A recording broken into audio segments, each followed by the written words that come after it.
How's it going, everybody? Ian back with another video. Today is just a reading update.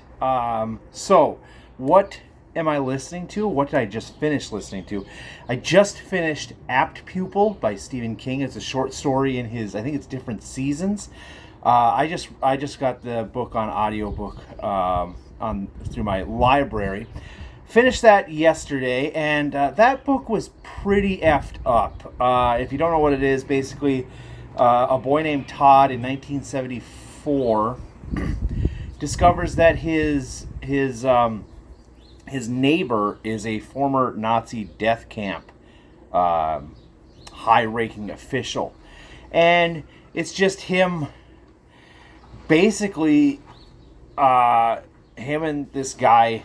Danker is what his name is, or that's his false name, and they're just interacting with each other, and it gets pretty effed up. I gave it 2 stars, but it's a short story. It's whatever. There was a movie with Ian McKellen, and I think it was Brad Renfro played Todd. I didn't see the movie, but I don't really have a need to see it. But so that was what I was listening to. So let's get into what I'm reading. Just finished up another chapter of Steven Erikson's Memory of Ice. This book has taken me, I'm going on 2.5 months, and I'm 500 pages into a 900-page book, so we're just over halfway. This book is a mind melt, just a brain overload, in kind of a good way.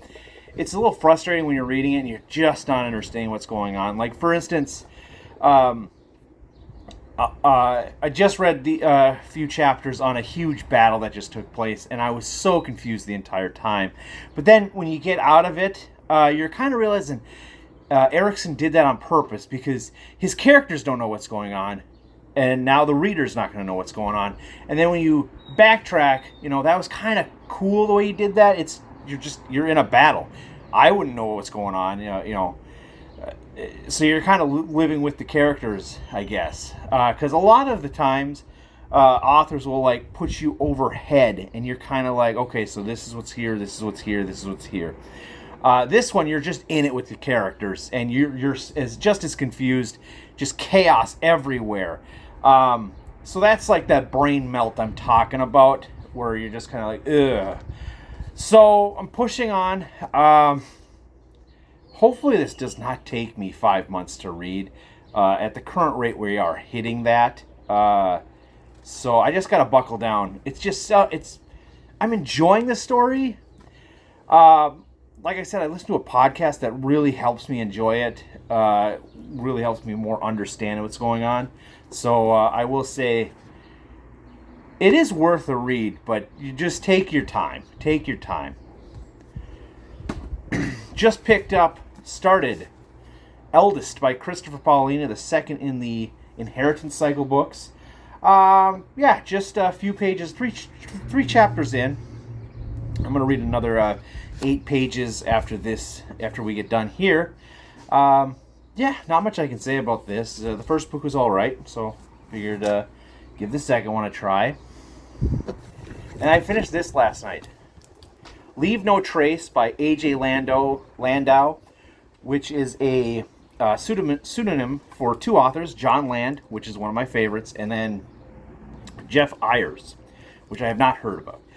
This is a brand new book, came out last week. So basically what this is about is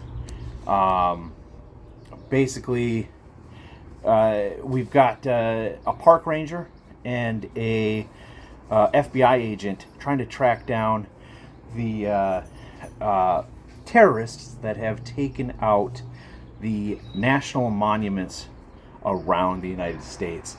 They attack the Statue of Liberty, and then they go to the St. Louis Ark, and a bunch of other national monuments are in grave danger when these terrorists come and try to destroy them, and it's up to these 2 characters to go and figure that out.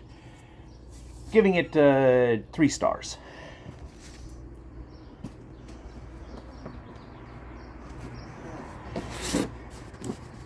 Next up, we've got Summer of Night by Dan Simmons.